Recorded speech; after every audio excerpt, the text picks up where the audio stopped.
Welcome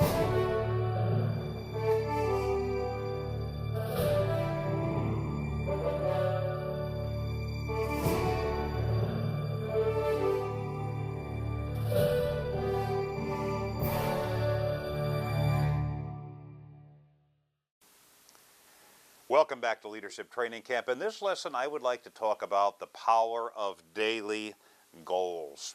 You know, we talk about goals a lot in business. We have a goal for the month, a goal for the year, income goals, sales goals, depending on what department you're in. I don't believe we talk enough about daily goals. And you know, there's something about a daily goal that narrows your focus and that narrows the focus of everyone on your team, everyone working for you as a leader. Think about it. When people come to work sometimes, they're not very focused. They are a mile wide and an inch deep. They're spread thin. But when you've got a daily goal and there's a little positive pressure to get that done today, I don't have till the end of the month to get it done. See, if you're only holding people accountable, you know, for their monthly activities, there's a lot of days they're not being held very accountable. But if there's that daily goal to where I know I've got to get this done today, it narrows the focus, it puts them in motion, it creates urgency. When you've got a clear daily goal, you know what to say yes to, what to say no to, what to engage in, what to withdraw from. Now it's up to you to set those goals. And you can confer with people to create realistic goals that they feel a part of, but I believe you need two sets. You need activity goals and outcome goals. And quite frankly, I believe the activity goals are even more important than the outcome goals. A lot of times we set the outcome goal. That's the outcome. We want to sell X number of whatever per month. Those are important. But it's the activities we do or don't do every day that create that outcome. But usually those are the goals that get left out. We're not nearly focused enough on those handful of essential activities that we know if we're hitting those things every day, they're going to take us to that outcome goal. So maybe you're pretty good at setting goals for outcomes. Here's the goal for the week or for the month, or maybe even set an outcome goal for the day. I'd like you to focus more on the activity goals that create that outcome. You know, so often in business we become a student of the numbers, and there's nothing wrong with looking at the numbers, with looking at the outcomes, but keep this in mind, the numbers are the lagging indicators.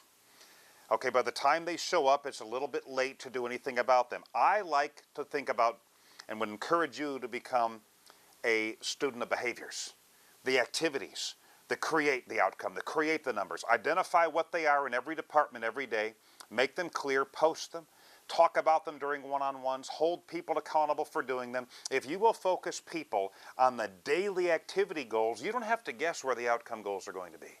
In fact, if the numbers often catch you by surprise, it's a pretty good indication you're not paying enough attention to the daily behaviors.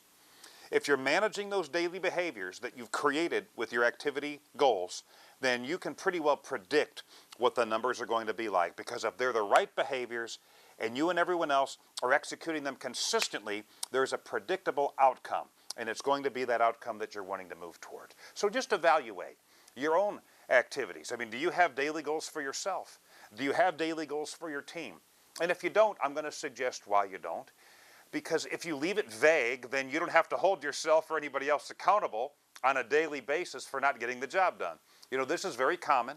I think leaders don't even realize what they're doing, but they understand that if I get specific about what I want for myself or somebody else today, that's going to make me obligated to hold myself or somebody else accountable, and that might not be what I want to do. It might be unpleasant.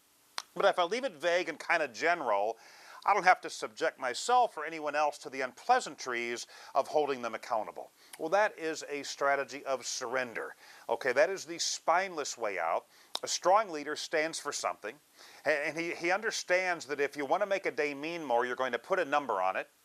Right, that we don't have any throwaway days in our business where we tiptoe through the slow days to get to the busy days, that we need to make each day a masterpiece, every day a masterpiece, and that we do that by first and foremost identifying the handful of essential activities that must be done from every one of our team members, making sure they know what they are early in the day, posting them, reporting on them the next day. I like reporting on them the next day, holding people accountable, and doing a better job of managing those essential daily goals. And so please evaluate, what do your daily goals look like? Are they heavy on the outcome? Maybe you don't even have an outcome daily goal.